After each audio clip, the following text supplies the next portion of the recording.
Good morning. I hope you all are staying warm. You know, I thought this morning that I would go outside and film this video in the sleet and ice that's accumulated outside. Kitty even said she'd hold the camera. That would have been a novel idea, but I also think it would be a stupid idea because it's warm inside here. And then I thought, you know, I ought to just take my skis and go up to Brent Donegan's house on top of the ridge, and I could ski almost all the way home, over a mile downhill. That'd be really cool. But I'm not going to do that either. You know, when you get old, you're just not as adventuresome as you used to be. Wednesday night, we have decided to not have church Wednesday night because of the weather and the temperatures and the way the roads are. But Adam Toon will be producing a video around 7 o'clock that night. We'll put the video up online so that you can watch it on Facebook or on YouTube. That'll be good. How do you separate what you want from what you need?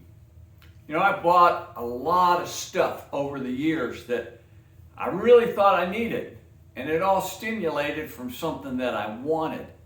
The more I thought about that want, it just kept eating at me and eating at me and eating at me, and finally it became a need, and I started making logical arguments about what I would do to get that, and it just took over.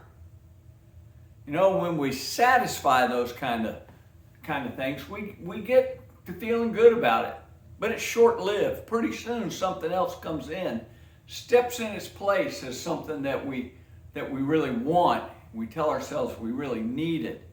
And it becomes the thing that starts consuming our thoughts and our desires.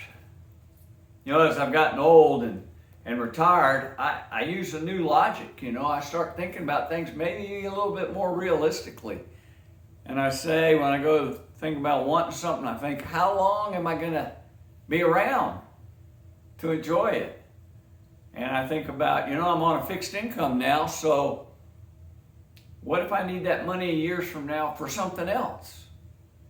And I put a few more parameters on decisions that I make and things that drive my thought process.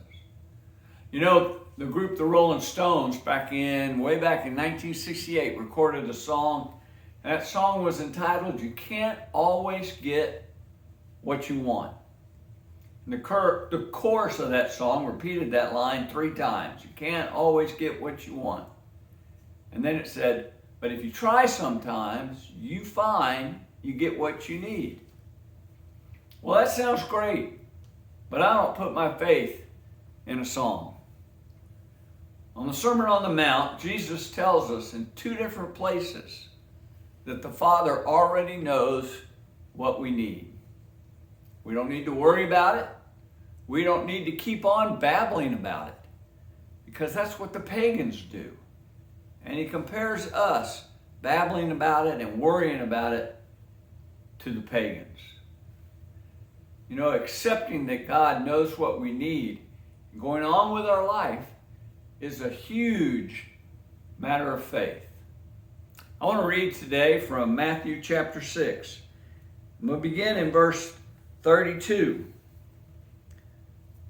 Jesus says, "For the pagans run after all these things, and your heavenly Father knows what you need.